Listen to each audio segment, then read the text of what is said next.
যার যার যে রকম স্বার্থ আছে সেই স্বার্থ অনুযায়ী তারা এই দিনকে খুশির দিন হিসাবে, গর্ব আনন্দের দিন হিসাবে উদযাপন করে আসছে। আমরাও ফুরফুরা শরীফ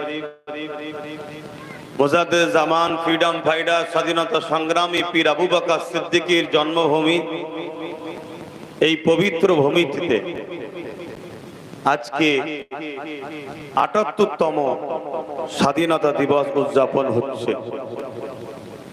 বিভিন্ন জায়গায় বিভিন্ন মানুষ তাদের মতো করে তারা করছে।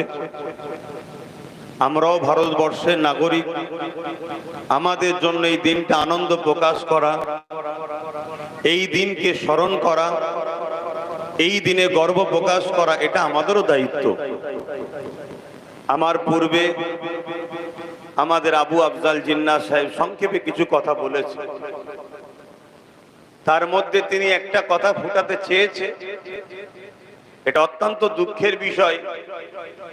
আজ আমার দেশের ভৌগোলিক পরিস্থিতিকে সামনে রেখে ঠিক এমন যেন ভাবানো হচ্ছে যে বিশেষ কিছু মানুষেরই শুধু অবদান আছে, বাকি কারো অবদান নাই। এটা আমার দেশের জন্য কিন্তু একটা দুর্ভাগ্য। কোনো একটা জায়গায় যেন আবার আমার দেশকে পরাধীনতার শিকলে বাঁধার জন্য আবার একটা ষড়যন্ত্র চলছে। তাই যাতে সম্প্রীতি, ভ্রাতৃত্ব, দেশের সকল সম্প্রদায়ের মানুষ, ভাষার মানুষ, বর্ণের মানুষ কাঁধে কাঁধ মিলিয়ে এক হয়ে যদি চলতে পারে, তার জন্য আমাদের জিন্নাহ সাহেব এই বক্তব্যটাকে ফুটিয়ে তোলার চেষ্টা করেছে। তবে আমি দুটো বিষয়ে খুব সংক্ষেপ সময় বলবো। প্রতি বছরই আলোচনা হয়, আজ আমি প্রতি বছরে করে আসছি। শিশুবেলা থেকে স্কুলে যখন পড়াশোনা করতাম, সকাল সকাল সেজেগুলে যেতাম। আমাদের স্যারেরা, আমাদের দিদিমণিরা, তারা ছোটবেলায় আমাদের ঘরে নিয়ে পতাকা উত্তোলন করত, সে একটা আনন্দ ছিল। তারপরে যখন একটু বড় হলাম, স্কুলের পাশাপাশি নিজেকে সুন্দর চরিত্রের অধিকারী করার জন্য যে আদর্শ শিক্ষা, রাসূলের আদর্শ, কেন কোরআনে বলছেন নাকাল আলা খুলুকিন আযীম, সবথেকে উত্তম চরিত্র ওয়ালা মুহাম্মদ রাসূল। তাই যখন সেদিকেও গেলাম, আমাদের মাদ্রাসার মুহাদ্দিস হুজুরগণ, উস্তাদ হযরতগণ, তিনারাও আমাদের ঘরে নিয়ে এই প্রতি বছর এই 15ই আগস্ট স্বাধীনতার পতাকা উত্তোলন করে আনন্দ খুশি কিভাবে উদযাপন করতে হয় সে শিক্ষাও আমাদের ঘরে দিয়ে আসছে। সেই শিক্ষায় শিক্ষিত হয়ে যেভাবে দেশের পতাকাকে শ্রদ্ধা সম্মান করা দরকার, হয়তো ততটুকু করে উঠতে আমরা পারি না, তারপরও চেষ্টার কোনো ত্রুটি রাখি না। তাই প্রতি বছরই আলোচনা হচ্ছে, আজকেও হবে। এদেশের স্বাধীনতার কি ইতিহাস কম বেশি আমরা জানি, তবে হ্যাঁ, অনেক ইতিহাসকে চেপে দেওয়া হয়েছে। এই চাপার পিছনে একটা বৃহৎ ষড়যন্ত্র আছে। সেই ষড়যন্ত্রটাকেই আমি প্রথমে ছোট্ট করে বলি। কিছু কম বেশি 100 বছর ধরে ব্রিটিশের বিরুদ্ধে ভারতীয়রা লড়াই করছিল। 1857 সিপাহী বিদ্রোহ, প্রথম যুদ্ধ শুরু হয় ব্রিটিশের বিরুদ্ধে। তার আগেও অনেক ষড়যন্ত্র হয়েছে, কিন্তু ইতিহাস বলছে ব্রিটিশদের ঘরে কোনোভাবে ভয় দেখানো, কাঁপানো, ঘাবড়ানোর কারো সাহস হয়নি, কেউ পারেনি। ব্রিটিশদের বিরুদ্ধে চোখে চোখ রেখে বুক চিতিয়ে তাদের বিরুদ্ধে লড়াই করবে। কিন্তু আজ আমাকে গর্ব লাগছে, যেদিন আব্দুল আজিজ মুহাদ্দিস দেহলভী রহমাতুল্লাহ আলাইহি ফতোয়া দিয়েছিল চলো ব্রিটিশদের বিরুদ্ধে লড়াই করা ফরজ, করতেই হবে, সেই দিন কিন্তু ব্রিটিশের পা কেঁপেছিল, ব্রিটিশের হৃদয়ের মধ্যে কম্পন শুরু হয়েছিল। কেন ইংরেজ হতে পারে, তারাও জানে মোস্তফা জানে রহমতের গোলামরা, এরা যখন কোন কাজকে ধরে, এ কাজের মধ্যে কোনো বেঈমানি, কোনো মুনাফিকি রাখে না। তারা তার শেষ নিজেদের জীবনকে দিয়ে হলেও করে দেখায়। আমার বলার উদ্দেশ্য এটাই, আজ কিন্তু আমরা যারা মাদ্রাসা তুলাবা, আজ যারা আমরা মোস্তফা জানে রহমতের অনুসারী, কোন একটা জায়গায় যেন আমরা আমার দেশকে, দেশের উপরে যে দায়িত্ব, দেশকে যে দেখার আমাদের যে দায়িত্ব, দেশের সার্বভৌমত্বকে নিরাপদে রাখার যে দায়িত্ব, দেশের বিচার ব্যবস্থা ঠিকভাবে চলছে কিনা সেদিকে খেয়াল করার যে দায়িত্ব, দেশের অর্থনীতি, সমাজনীতি, দেশের মানুষের এডুকেশন নীতি, দেশের মানুষের বসবাসের যে ব্যবস্থা, সমস্ত দিকটা যে আমাদের দেখার যে একটা দায়িত্ব আছে, সেই জায়গায় কোনো এক জায়গায় যেন আমাদের ভাটা পড়ছে। তাই আমি আব্দুল আজিজ মুহাদ্দিস দেহলভী হুজুরের প্রথম কথাটা বললাম। আর আমাদের এই গাফলতির কারণেই আবার কিছু স্বার্থপর মানুষ আমার দেশকে আবার লুটতে শুরু করেছে। অ্যাকচুয়ালি ব্রিটিশরা কি করত? 200 বছর ধরে ভারতবর্ষকে লুটেছে। ভারতবর্ষের কাঁচা মালকে তাদের বিদেশে রপ্তানি করেছে।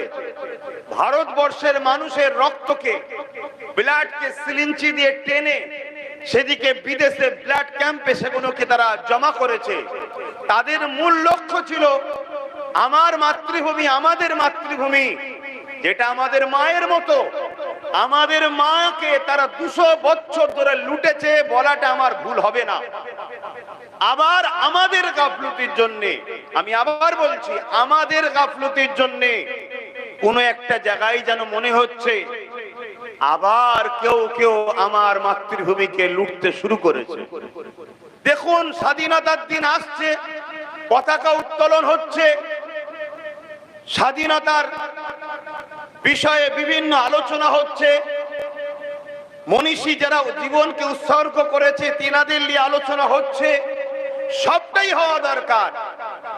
কিন্তু আমরা নতুন করে যদি আমার দেশের উপরে কখনো বিজনেসের নামে বা ব্যবসায়ের নামে, যেমন সেদিন ইস্ট ইন্ডিয়া কোম্পানি বিজনেসের নামে আমার দেশে ঢুকে দেশকে গোলাম বানিয়েছিল, আজকেও যেন কিছু কোম্পানি আমার দেশকে গোলাম বানাতে চাইছে। আশা করছি আপনারা বুঝছেন।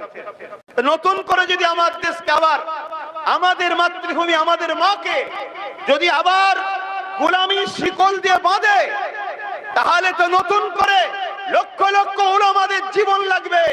কিন্তু কোন এক জায়গায় যেন উলামারা বা আলেম সমাজ দেশের যে দায়িত্ব, সে দায়িত্ব থেকে কিন্তু আমরা পিছিয়ে যাচ্ছি। আমরা যেন মনে করছি ইসলাম আমাদেরকে শুধু বলেছে মসজিদে থাকো, ইসলাম যেন আমাদেরকে শুধু বলেছে তোমরা দরুদ শরীফ পড়ো আর যে খানকা শরীফে বসে জিকির করো।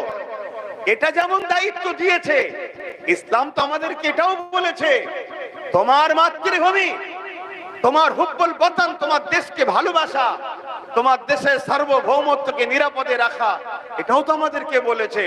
সেই জায়গা থেকে যেন আমাদের গাফলতি হচ্ছে। তাই আমার বলার উদ্দেশ্য, এই জায়গাতে আমাদেরকে আগিয়ে আসতে হবে।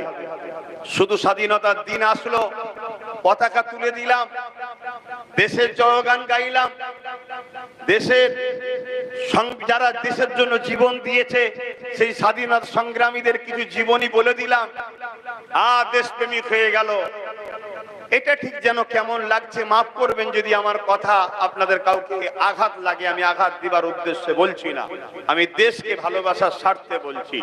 আমার মনে হয় 365 দিন প্রত্যেকটা মানুষ যেমন খাবার প্রয়োজন হয়, সংসারের কথা ভাবার প্রয়োজন হয়, নিজের জীবনের কথা ভাবার প্রয়োজন হয়, তার পাশাপাশি প্রতিটা মানুষের 365 দিন নিজের দেশের কথা ভাবা দরকার।